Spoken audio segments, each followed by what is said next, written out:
मुख्यमंत्री श्री देवेंद्रजी फडणवीस साहेबांच्या नेतृत्वामध्ये मेहनतीने परिश्रमाने केंद्राच्या अनेक योजना कार्यान्वित करून महाराष्ट्राला प्रगति व समृद्ध वाटचाल होत असताना हिंदी में अनुवाद है और उस हिंदी पुस्तक का वो प्रकाशन करे ऐसे मैं अनुरोध करता हूं सन्माननीय महाराष्ट्र के मुख्यमंत्री श्री देवेंद्रजी फडणवीस साहेबांच्या नेतृत्वामध्ये मेहनतीने परिश्रमाने केंद्राच्या अनेक योजना कार्यान्वित करून महाराष्ट्राला प्रगति व समृद्ध वाटचाल होत असताना हिंदी में अनुवाद है और उस हिंदी पुस्तक का वो प्रकाशन करे ऐसे मैं अनुरोध करता हूं सन्माननीय महाराष्ट्र के मुख्यमंत्री श्री देवेंद्रजी फडणवीस आंबेडकर यांना मानवंदना अर्पित करतो। राष्ट्र निर्माणाची तपपूर्ती या मोदीजींच्या कार्यकाळाला 12 वर्ष पूर्ण झाल्यानंतर त्यांच्या कार्यावर प्रकाश टाकणारी ही जी काही एक हे कॉफी टेबल बुक आहे, पुस्तिका आहे, याच्या प्रकाशन प्रसंगी मंचावर उपस्थित असलेले ज्यांच्या संकल्पनेतून हे कॉफी टेबल बुक तयार झालं ते महाराष्ट्राचे भारतीय जनता पक्षाचे अध्यक्ष माननीय रवींद्र चव्हाणजी, मंत्री मंगल प्रभात लोढाजी, मुंबईचे अध्यक्ष अमित साटमजी, आमदार निरंजन डावखरेजी, योगेश सागरजी, संजय कुटेजी, सुनील राणेजी, राजेश पांडेजी, समोर उपस्थित असलेले माध्यम क्षेत्रातील अनेक दिग्गज मान्यवर आणि उपस्थित सर्व भगिनी आणि बंधूंनो, मी रवींद्र चव्हाण साहेबांचं मनापासून अभिनंदन करेन की माननीय प्रधानमंत्री महोदयांना शपथ घेऊन उद्या 12 वर्ष पूर्ण होत सांगत राहिलो तर अख्खी रात्र मी याच्यावर भाषण करू शकेन, पण मला असं वाटतं की एका क्षेत्राकडे अजून आपण लक्ष दिलं पाहिजे, ते म्हणजे फॉरेन पॉलिसी आणि डिफेन्स। एक नवीन भारत आपण पाहतोय जो कोणाच्याही दबावात येत नाही। आपण पाहिलं अलीकडच्या काळामध्ये ट्रेड ही वेपनाइज होते। आपण बघितलं भारतावर वेगवेगळ्या प्रकारचे ट्रेड बॅरियर्स टाकले, पण ट्रेड बॅरियर्स टाकल्यानंतर भारत याच्याकडून गेला नाही। भारताने विनंती केली नाही की तुम्ही ट्रेड बॅरियर्स उचला। भारताने सांगितलं ट्रेड ट्रीटी होईल, पण ती होत असताना आमच्या शेतकऱ्याचं हित हे जर त्या ट्रेड ट्रीटीमध्ये असेल तर आम्ही त्या ठिकाणी तो करार करू। आणि शेवटपर्यंत भारताने कणखर भूमिका घेतल्यामुळे आज आपण पाहतोय अमेरिकेसोबतही आपला करार झाला, तर आपण आपल्या शेतकऱ्याला त्या करारातून बाहेर ठेवलं। अमेरिकेमधला सबसिडाइज माल हा भारतामध्ये बॅरियर फ्री येऊ शकत नाही, अशा पद्धतीनं त्या ठिकाणी त्या करारामध्ये आपण नमूद केलं आणि आपल्या शेतकऱ्यांना आज त्या ठिकाणी इन्सुलेट करण्याचं काम केलं। आज स्थिती अशी आहे की आपण इतकं महत्वाचं मार्केट झालो की याच्यामध्ये युरोपने आपल्याशी एफटीए केला। आता भारत आणि युरोप हे असे पार्टनर्स आहेत की ज्यांच्यामध्ये व्यापार करार झाल्यामुळे बॅरियरलेस भारताला आपल्या वस्तू युरोपच्या मार्केटमध्ये पाठवता येतात। आणि आपण आता अशा स्थितीत आहोत की अनेक देशांसोबत आपला व्यापार ट्रेड सरप्लस आहे। आपण ट्रेड डेफिसिट मध्ये नाही आहोत। अनेक महत्वाच्या राष्ट्रांसोबत आपण त्यांना जास्त निर्यात करतो आणि त्यांच्याकडनं कमी आयात करतो। अशा पद्धतीनं आज आपली रचना झाली आहे। ऑस्ट्रेलिया सोबत आपण एफटीए केला, वेगवेगळ्या देशांसोबत हा एफटीए केल्यामुळे आता एक मोठी बृहद अशा प्रकारची बाजारपेठ आपल्या टर्म्सवर, भारताच्या टर्म्सवर भारताला मिळाली। आणि प्रत्येक युद्धजन्य परिस्थितीमध्ये भारताने आपली भूमिका ठामपणे मांडली. कोणाचीही बाजू न घेता भारताने त्या ठिकाणी आपली कणखर भूमिका मांडत असताना जगात आता अशी पोझिशन करून ठेवली आहे की जगातले सगळे जे लीडर्स आहेत हे असं म्हणतात की आम्हाला भारतासोबत मैत्री ठेवायची आहे. कालच आपण ट्रम्प यांचं भाषण ऐकलं असेल. ते म्हणाले भारत आमचा मित्र आहे, भारताला जे पाहिजे ते देण्याकरता आम्ही तयार आहोत.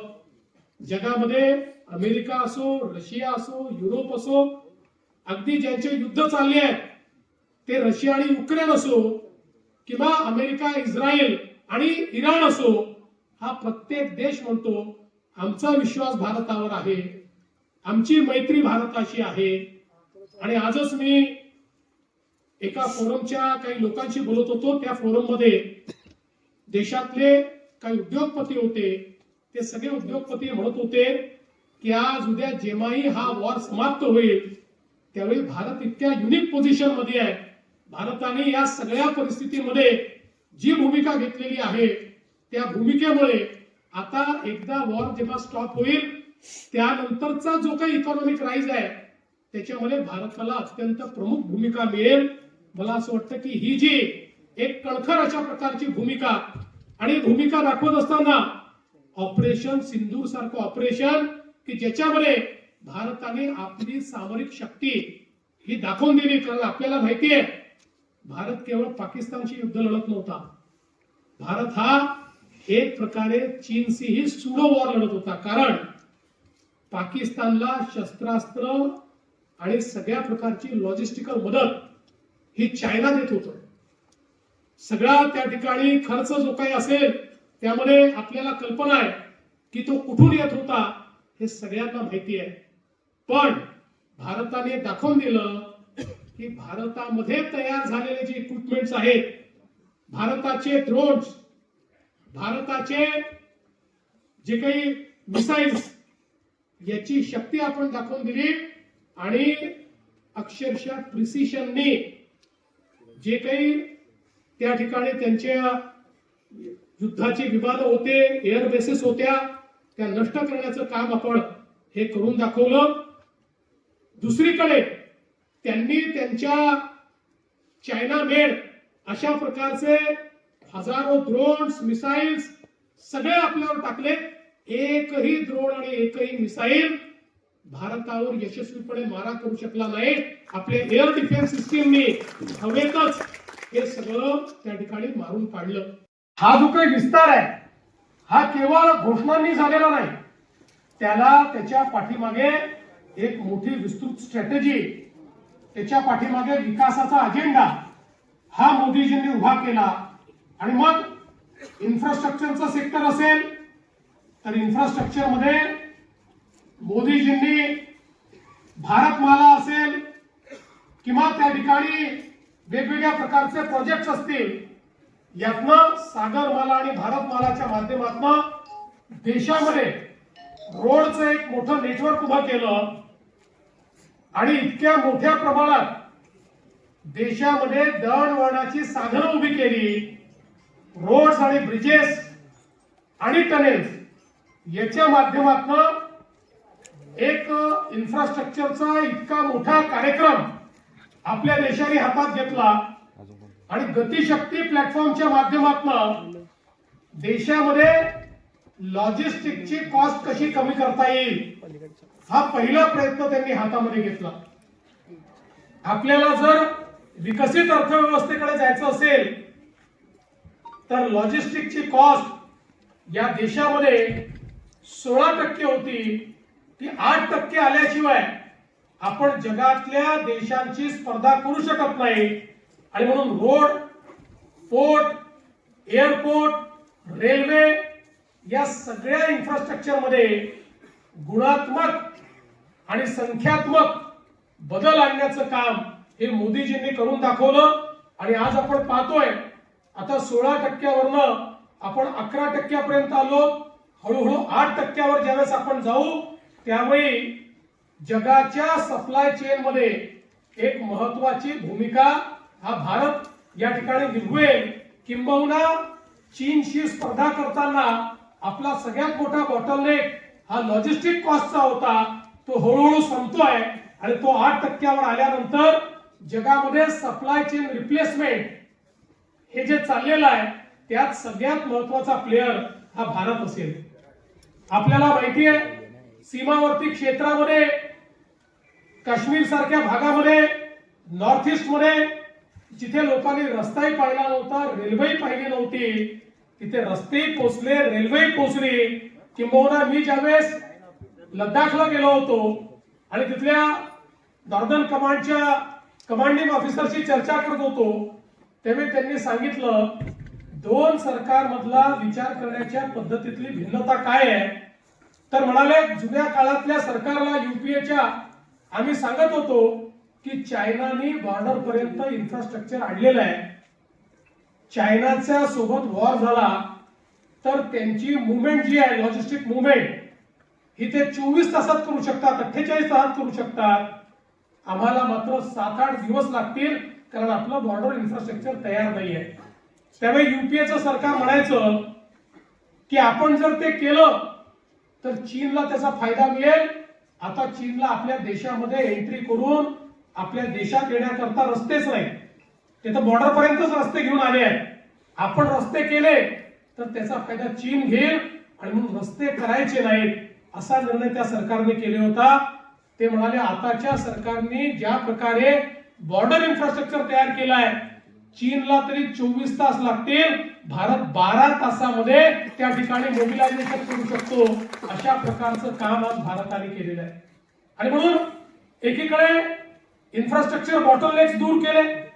आज वाढवण सारखं बंदर जे आपण तयार करतोय, देशातलं सगळ्यात मोठं बंदर जेएनपीटी, देशाचा 60-65% कंटेनर ट्रॅफिक जे हँडल करतं हे जेएनपीटीचं देशातलं सगळ्यात मोठं बंदर जगातल्या पहिल्या 30 बंदरांमध्ये देखील येत नाही. आजही आपण बघा जगामध्ये आर्थिक सुपर पॉवर तेच आहे ज्यांच्याकडे मॅरीटाईम पॉवर आहे. सामुद्रिक व्यापार हा ज्यांच्याकडे आहे तेच जगावर आजही इकॉनॉमिकली राज्य करतायत. आणि मोदीजींनी ओळखलं आणि 1992 साली ज्या वाढवण पोर्टची फाईल बंद करण्यात आली होती, हा पोर्ट बनू शकत नाही. आपलं सरकार आल्यानंतर आपण ती फाईल उघडली, त्या संदर्भातले बॉटलनेक दूर केले आणि माननीय मोदीजींनी त्या ठिकाणी देशातला सगळ्यात मोठा पोर्ट, जेएनपीटी पेक्षा 3 पट मोठा पोर्ट आणि ज्या दिवशी तयार होईल त्या दिवशी जगातल्या पहिल्या 10 पोर्ट मधला पोर्ट अशा पद्धतीनं वाढवणचं बंदर हे आपण तयार करतोय. एकटं वाढवणचं बंदर मॅरीटाईम पॉवर म्हणून 30 वर्ष आपल्याला पुढे नेणार आहे. अशा पद्धतीचं काम आज इन्फ्रास्ट्रक्चरच्या क्षेत्रात होत आहे. आपण बघतोय रेल्वे बदललेली आहे. मी परवा वंदे भारत ट्रेनने शिर्डीला गेलो. जगातल्या अनेक ट्रेन्स मध्ये मी देखील बसलेलो आहे, पण वंदे भारत ट्रेन मध्ये बसल्यानंतर आणि जपानच्या ट्रेन मध्ये, चीनच्या ट्रेन मध्ये किंवा स्वित्झर्लंडच्या ट्रेन मध्ये बसल्यानंतर कुठलाही फरक आपल्याला पाहायला मिळत नाही. इतकी चांगली ट्रेन आणि तीही भारतामध्ये तयार करून दाखवण्याचं काम हे आपल्या सरकारने या ठिकाणी केलेलं आहे. त्यामुळे रेल्वेचं क्षेत्र असो, आता रेल्वेमध्ये जे फ्रेट कॉरिडॉर्स आहेत त्याची गती वाढवण्याचं काम हे वेगानं चाललेलं आहे. जी गती 10, 12, 15 किलोमीटर ऍव्हरेज याची ती आता 25 पर्यंत पोहोचली आहे, 35 पर्यंत पोहोचते आहे, ती 50 पर्यंत पोहोचली तर आपल्या ट्रान्सपोर्टेशनच्या कॉस्ट मध्ये खूप मोठ्या प्रमाणात फरक पडेल. अशा पद्धतीचं काम इन्फ्रास्ट्रक्चरच्या क्षेत्रामध्ये आज झालेलं आपण बघतोय. यासोबत या देशामध्ये संधी तयार व्हावी याकरता झालेले जे काही रिफॉर्म्स आहेत, या रिफॉर्म्स मध्ये मी तर असं म्हणेन की जीएसटी हा एक असा रिफॉर्म आहे की ज्याच्यामुळे आम्ही क्वांटम जंप घेतली. आज आपण बघा जेव्हा जीएसटी या देशामध्ये आला आणि आम्ही ट्रेड बॅरियर्स त्या ठिकाणी तोडले. पूर्वीच्या काळी प्रत्येक राज्य आपला टॅक्स लावायचा आणि त्यामुळे आमच्याकडे परदेशी गुंतवणूकदार हे येऊ शकत नव्हते. ट्रेड बॅरियर्समुळे अनफेअर ट्रेड होता, त्यामुळे लेवल प्लेइंग फील्ड नव्हती. एक प्रकारे हे बॅरियर्स वेपनाइज केले जायचे, त्यातनं देशाच्या अर्थव्यवस्थेवर विपरीत परिणाम व्हायचा. अनेक वर्ष युपीएच्या सरकारने जीएसटी आणण्याचा प्रयत्न केला, ते यशस्वी झाले नाही. पण मोदीजींनी जीएसटीवर एकमत घडवलं आणि घडवून या देशामध्ये जीएसटी आणला. मला आजही आठवतं की ज्यावेळी जीएसटीचं बिल राज्याच्या विधानसभेमध्ये मी मांडलं होतं, त्यावेळी विधानसभेमध्ये आमच्या विरोधकांनी खूप गदारोळ करून सांगितलं होतं, आपण मॅन्युफॅक्चरिंग स्टेट आहोत. मॅन्युफॅक्चरिंग स्टेट असल्यामुळे आपला आजचा जो वॅट आहे तो जीएसटीत कन्वर्ट झाला तर तो कमी होईल, महाराष्ट्राचं नुकसान होईल. महाराष्ट्राने जीएसटी स्वीकारू नये. त्यावेळेस मी भाषणामध्ये सांगितलं होतं की आपण मॅन्युफॅक्चरिंग स्टेट आहोत आणि बॉर्डरलेस व्यापार जर सुरू झाला तर आपला जो काही मॅन्युफॅक्चरिंग बेस आहे हा मोठ्या प्रमाणात वाढेल आणि ज्यावेळेस मॅन्युफॅक्चरिंग बेस वाढतो त्यावेळी त्या मॅन्युफॅक्चरिंग करता कन्झम्पशन देखील करावं लागतं आणि म्हणून आपल्याला त्या माध्यमातून मोठ्या प्रमाणात जीएसटी मिळेल. आज आपण बघा 2017, 18, 16, 17 जेव्हा आपला वॅट गेला आणि जीएसटी आला त्यावेळी महाराष्ट्राचं हायेस्ट कलेक्शन हे 75,000 कोटी रुपये होतं, जे मागच्या वर्षी 2,75,000 कोटी रुपये झाले. आणि आत्ताच परवा आपण बघितलं असेल की जीएसटीचे आकडे घोषित झाले. या आकड्यांमध्ये आपल्या नंतरची जी दोन्ही राज्य आहेत, 2 नंबर आणि 3 नंबर, ती दोन्ही राज्यांना एकत्रित केलं तरी देखील महाराष्ट्राचा जीएसटी जास्त आहे आणि एक क्वांटम जंप आपण त्या ठिकाणी घेतली जीएसटी मुळे. आणि सगळ्यात महत्वाचं की त्या काळामध्ये सगळे असं म्हणायचे की जीएसटी फेल होणार आणि त्याचं कारण ते सांगायचे. 20-25 देशाचा त्या ठिकाणी अनुभव सांगितला जायचा, या देशात फेल झाला, त्या देशात फेल झाला.